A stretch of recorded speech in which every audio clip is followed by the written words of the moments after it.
जय हिंद। दोस्तों, आज है 25 मार्च 2025 और मैं वीडियो शूट कर रहा हूं स्टॉक मार्केट के बंद हो जाने के बाद। दोस्तों, हमने पिछले हफ्ते देखा कि स्टॉक मार्केट अपने पूरे रफ्तार से दौड़ रही थी। यानी कि पिछले हफ्ते जितने भी ट्रेडिंग सेशन थे, उन सभी ट्रेडिंग सेशन में यानी कि ट्रेडिंग डे में हमें अच्छी खासी खरीदारी देखने को मिली थी। और इस हफ्ते की भी शुरुआत हमें अच्छी खासी होते हुए दिखी थी। लेकिन अगर मैं बात करूं आज की यानी कि 25 मार्च 2025 की, तो कहीं ना कहीं हमें ऐसा लग रहा है कि स्टॉक मार्केट की रफ्तार पर ब्रेक लगते हुए दिख रहा है। तो क्या अब यहाँ से स्टॉक मार्केट में गिरावट हो सकती है, हमें बड़ा गिरावट देखने को मिल सकता है?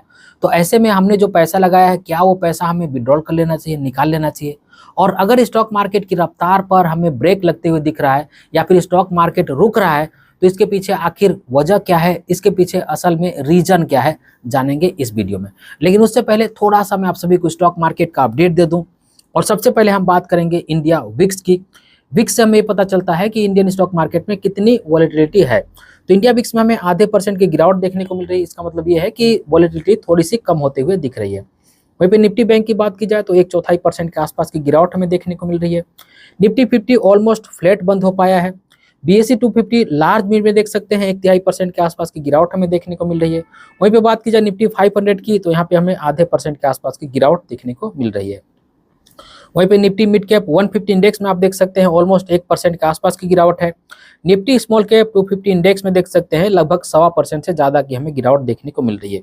और वहीं पे अगर बात की जाए निफ्टी माइक्रो कैप 250 इंडेक्स की, तो यहाँ पे 2.45% यानी कि लगभग 2.5% के आसपास की गिरावट देखने को मिल रही है।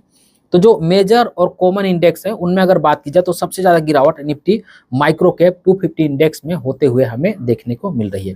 वहीं पे अगर कुछ सेक्टोरल थीमेटिक इंडेक्स की बात की जाए तो निफ्टी एनर्जी में देख सकते हैं ऑलमोस्ट 1.25% से ज़्यादा की गिरावट हमें देखने को मिल रही है। निफ्टी आईटी में भी ऑलमोस्ट 1.25% के आसपास की गिरावट है। निफ्टी एफएमसीजी में देख सकते हैं 1/4% के आसपास की गिरावट है। निफ्टी फार्मा में देख सकते हैं लगभग 1% के आसपास की गिरावट है।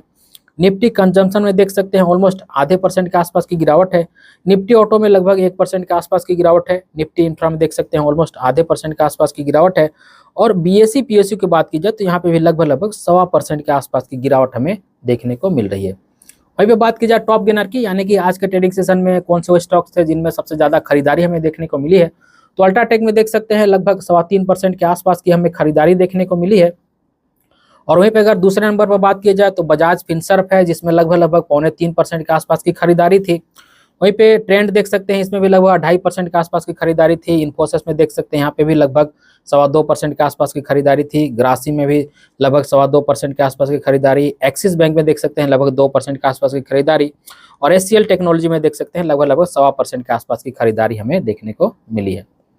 वहीं पे अगर बात की जाए टॉप लूजर की, यानी कि आज के कारोबार के दिन में हमें कौन से वो स्टॉक्स थे जिनमें सबसे ज़्यादा गिरावट देखने को मिली है, तो इंडसइंड बैंक में आप देख सकते हैं ऑलमोस्ट 5% के आसपास की गिरावट थी। डॉक्टर रेड्डी में लगभग 3.25% के आसपास की गिरावट थी। अदानी इंटरप्राइजेज में लगभग 2%। कोल इंडिया में भी लगभग 2%। अदानी पोर्ट में भी देख सकते हैं लगभग 1.5% के आसपास। बजाज ऑटो में देख सकते हैं ऑलमोस्ट 1.5%। और महिंद्रा एंड महिंद्रा में भी देख सकते हैं ऑलमोस्ट 1.5% के आसपास की गिरावट हमें देखने को मिली है। वहीं पे एडवांस डिक्लाइन की बात की जाए, यानी कि आज एनएसई पर जो शेयर्स ट्रेड हो रहे थे उनमें से कितने ऐसे थे जिनमें हमें गिरावट देखने को मिल रही थी और कितने ऐसे थे जिनमें खरीदारी देखने को मिल रही थी। तो सबसे पहले बात करते हैं एडवांस की, जिनमें खरीदारी देखने को मिल रही थी, तो वो शेयर्स थे 554 में आज हमें खरीदारी देखने को मिल रही थी। लेकिन अगर डिक्लाइन की बात की जाए, जिन शेयर्स में बिकवाली देखने को मिल रही थी, तो वो है 2078, यानी कि ऑलमोस्ट एक शेयर्स के अगेंस्ट में 4 शेयर्स गिरने वाले थे। तो कुछ इस तरह का सिचुएशन आज हमें इंडियन स्टॉक मार्केट में देखने को मिल रहा था। वहीं पे ग्लोबल इंडेक्स की बात की जाए तो सबसे पहले यूएस देख लेते हैं। तो डाउ फीचर्स में आप देख सकते हैं कि ऑलमोस्ट समय फ्लैट ही सिचुएशन देखने को मिल रहा है। लेकिन वहीं पे अगर S&P 500 की बात की जाए तो ऑलमोस्ट 2.25% की हमें यहाँ पे तेजी देखने को मिल रही है। नेस्डेक में भी देख सकते हैं ऑलमोस्ट 2.25% के आसपास की तेजी है। यूरोपियन मार्केट में भी देख सकते हैं ऑलमोस्ट आधे % के आसपास की हमें तेजी देखने को मिल रही है। अब हम थोड़ा सा एशिया का मार्केट देख लेते हैं। तो एशिया का मार्केट में आप देख सकते हैं कि अगर मैं एक इंडेक्स को छोड़ दूं, यहाँ पे हांगकांग को छोड़ दूं, जिसमें हमें थोड़ा सा गिरावट देखने को मिल रहा है, जिसमें ज़्यादा गिरावट है, लगभग 2.5% के आसपास का गिरावट है। और वहीं पे आप देख सकते हैं कॉस्पी और सेट कंपोजिट में देख सकते हैं यहाँ पे भी थोड़ा सा हमें गिरावट देखने को मिल रहा है। लेकिन बाकी इंडेक्स में आप देख सकते हैं कि ठीक ठाक ही हमें देखने को मिल रहा है। तो एशिया का मार्केट आप कह सकते हैं कि मिला जुला ही आज के डेट में रहा है। तो अब हमारा सवाल आता है दोस्तों कि स्टॉक मार्केट की रफ्तार पर आखिर ब्रेक क्यों लगा, क्या वजह है जिस वजह से स्टॉक मार्केट अब हमें रुकते हुए दिख रहा है, और क्या अब हमें यहाँ से पैसा निकाल लेना चाहिए।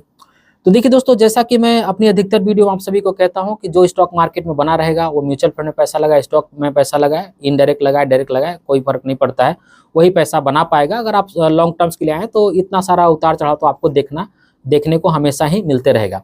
लेकिन वजह जानने का समय है दोस्तों कि आखिर वजह क्या है जिस वजह से जो हमें स्टॉक मार्केट में इतनी अच्छी रफ्तार देखने को मिल रही थी, लगातार खरीदारी देखने को मिल रही थी, उस पर आखिर स्टॉप क्यों लग गया आज के डेट में।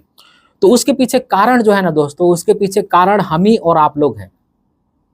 देखिए, आप सभी जैसा कि जानते हैं कि स्टॉक मार्केट में गिरावट होते होते लगभग 6 महीने के आसपास का समय बीत रहा है। तो ऐसे में जो भी ऐसे लोग थे ना जिनको स्टॉक मार्केट में कम दिनों के लिए पैसा लगाना था, या फिर उन्होंने पैसा लगाया और स्टॉक मार्केट गिर गया, तो अब वो ये सोच रहे थे कि भाई जब भी स्टॉक मार्केट में खरीदारी देखने को मिलेगी, बाउंस बैक आएगा, तो मैं अपना सारा ही जो होल्डिंग है उसको बेच करके स्टॉक मार्केट से अपना बोरिया बिस्तरा बांध लूंगा, अब मुझे स्टॉक मार्केट में नहीं रहना है। बस वो एक आध दो बाउंस बैक का इंतजार कर रहे थे अपना होल्डिंग बेचने के लिए। तो कहने का मतलब ये है कि DIIs का सेलिंग जो है दोस्तों वो लगातार हमें देखने को मिल रहा है। पहले हम क्या देखते थे कि FIIs लगातार अपना माल बेच रहे थे, यानी कि जो फॉरेन इंस्टीट्यूशनल इन्वेस्टर हैं, जो दूसरे देश के निवेशक हैं, वो लगातार माल बेच रहे थे। अब हम पिछले हफ्ते से क्या देख रहे हैं कि DIIs यानी कि डोमेस्टिक इंस्टीट्यूशनल इन्वेस्टर लगातार माल बेच रहे हैं। और बेचेंगे क्यों नहीं, हमारे और आपके जैसे जो रिटेल इन्वेस्टर हैं वो अपनी म्यूचुअल फंड की यूनिट AMC को थमा दे रहे होंगे, भैया हमको बेच के पैसा दो इसका, अब हमको बोरिया बिस्तरा बांधना है स्टॉक मार्केट से। तो क्या करेगा, वो तो बेचेगा ही, और वो डेटा तो हमें DIS में ही देखने को मिलेगा। तो आप यहाँ देख सकते हैं दोस्तों, अगर मैं बात करूं 20 मार्च 2025 की, तो आप देख सकते हैं कि इस दिन FIS ने तो खरीदारी की है 3,239 करोड़ रुपए के आसपास की, आप देख सकते हैं। लेकिन इसके अगेंस्ट में नेट में DIIs यानी कि डोमेस्टिक इंस्टीट्यूशनल इन्वेस्टर, हमारे और आपके जैसे लोग जो म्यूचुअल फंड वगैरह में इन्वेस्ट करते हैं, उन्होंने बिकवाली की है 3,126 करोड़ रुपए की। और इतना ही पे बात रुका नहीं दोस्तों, यहाँ पे 21 मार्च 2025 का भी डेटा देख सकते हैं कि FIS ने खरीदारी फिर से की 7,470 करोड़ रुपए के आसपास की। लेकिन यहाँ पे फिर से DIS यानी कि डोमेस्टिक इंस्टीट्यूशनल इन्वेस्टर ने बिकवाली कर दी है 3,200 करोड़ रुपए के आसपास की। तो एक बार फिर से DIS ने यहाँ पे माल बेचा। और अगर मैं कल की बात करूं यानी कि 24 मार्च की बात करूं, तो यहाँ पे देख सकते हैं कि FIS ने फिर से खरीदारी की 3,055 करोड़ रुपए के आसपास की। लेकिन इसके अगेंस्ट में जो DIS ने खरीदारी की है वो सिर्फ 98 करोड़ रुपए की है, यानी कि नेट में इन्होंने बिकवाली ही की है। ये जो नंबर है ये बहुत ही छोटा सा नंबर है दोस्तों, 98 करोड़ रुपए का। इससे पहले का अगर मैं आपको डेटा दिखाऊंगा तो आप हर वक्त देखेंगे, जैसे यहाँ देख सकते हैं, जैसे अगर मैं आपको दिखाऊं 17 मार्च के दिन, तो देख सकते हैं 6,000 करोड़ रुपए की खरीदारी है DIS के द्वारा, यानी कि हमारे और आपके जैसे लोगों के द्वारा। 13 मार्च को भी लगभग 1700 करोड़ रुपए के आसपास की है, 12 मार्च को भी लगभग 1500 करोड़ रुपए, 11 मार्च को भी देख सकते हैं लगभग 2,000 करोड़ रुपए। तो इससे पहले हमेशा ही जो DIS है वो खरीदारी कर रहे थे, नेट में बायर बन रहे थे, लेकिन अब नेट में वो सेलर बन गए हैं। तो इसके पीछे रीजन बस इतना ही है दोस्तों कि अभी क्योंकि स्टॉक मार्केट एक हफ्ते पहले से ठीक ठाक चलने लगा है, तो ऐसे में जो भी ऐसे लोग हैं जो फंसे हुए अपने आप को महसूस कर रहे थे कि भैया कैसे हूँ एक बार जो है ना स्टॉक मार्केट अच्छा से चढ़ने लगे, फिर उसके बाद तो मैं अपना होल्डिंग बेच करके गंगा नहा लूंगा, जय श्री राम बोल दूंगा, अपना बढ़िया बिस्तरा बांध लूंगा। तो वही लोग अपनी होल्डिंग को बेच रहे हैं और इस वजह से स्टॉक मार्केट में हमें आज के दिन यानी कि 25 मार्च 2025 के दिन गिरावट देखने को मिली है। और ऐसा नहीं है दोस्तों कि ये गिरावट सिर्फ आज भर है। देखिएगा, जब स्टॉक मार्केट में बाउंस बैक आएगा, मैं फिलहाल की बात कर रहा हूं, यानी कि बहुत ज्यादा आगे की बात नहीं कर रहा हूं, अभी फिलहाल में जब बाउंस बैक आएगा ना, तो क्योंकि ऐसे बहुत सारे लोग हैं जो अपने आप को फंसा हुआ महसूस कर रहे हैं, उनको लग रहा है कि हमने यहाँ पे पैसा लगा के गलती कर दिया है, वो सारे लोग निकलने की कोशिश करेंगे और कमोबेश इस तरह की सिचुएशन हमें देखने को मिलेगी। तो कुछ दिनों तक इस तरह की सिचुएशन आपको देखने को मिल सकती है। बीच में कुछ दिन अच्छी खासी खरीदारी होगा और बीच में आपको बिकवाली देखने को मिल जाएगी, क्योंकि ऐसे लोग जो अगेन मैं बोलूं कि अपने आप को फंसा महसूस कर रहे हैं कि भाई हमको यहाँ से निकल जाना है, वो लोग माल बेचेंगे, तो यही सिचुएशन होनी है। तो इसके पीछे कोई मतलब अलग से कोई रीजन नहीं है दोस्तों, हमारे ही और आपके जैसे लोग रीजन बने हुए हैं स्टॉक मार्केट को नीचे लाने के लिए, वो लोग बेच रहे हैं। इसी वजह से स्टॉक मार्केट आज हमें इस तरह की सिचुएशन देखने को मिली, और ऐसा सिर्फ आज ही भर नहीं है, आगे भी आपको देखने को मिलेगा। जैसा मेरा एक्सपीरियंस कहता है उसके हिसाब से मैं आपको बता रहा हूँ, गारंटी के साथ कुछ भी नहीं कहा जा सकता है। यही वो अपडेट थी जिसको मैंने सोचा कि एक छोटी सी वीडियो के माध्यम से आप सभी को बताया जाए कि आखिर क्यों स्टॉक मार्केट की रफ्तार पर ब्रेक लगते हुए दिख रहा है। तो मैंने जैसा कि कहा, अगर आप लॉन्ग टर्म्स के इन्वेस्टर होंगे तो आपको बिल्कुल डरना घबराना नहीं है, आप बने रहिए। यहाँ पे वही लोग अपना होल्डिंग सेल कर रहे हैं जो डरे हुए हैं, घबराए हुए हैं, वो लोग अपना माल बेच रहे हैं। आगे चल करके, क्योंकि जिस तरह का स्टॉक मार्केट का सिचुएशन हमें देखने को मिल रहा है, अब तो FIIs यानी कि फॉरेन इंस्टीट्यूशनल इन्वेस्टर भी लौट रहे हैं, वो भी लगातार माल खरीदी कर रहे हैं यहाँ पे, और डॉलर के अगेंस्ट में हमारा रुपया भी मजबूत हो रहा है। तो सब कुछ स्टॉक मार्केट, जो इंडियन स्टॉक मार्केट है, उसके फेवर में ही अभी फिलहाल हो रहा है। तो इन सारी चीजों को देख करके तो यही लग रहा है कि स्टॉक मार्केट आगे चल करके हमें अच्छा ही करते हुए दिखेगा, स्टॉक मार्केट में हमें तेजी ही देखने को मिलेगी। तो ये अपडेट थी जिसको मैंने छोटी सी वीडियो के माध्यम से आप सभी को बताने की कोशिश की है। तो इस वीडियो में बस इतना ही, मैं मिलूंगा इसी तरह की किसी और वीडियो में, तब तक के लिए बाय।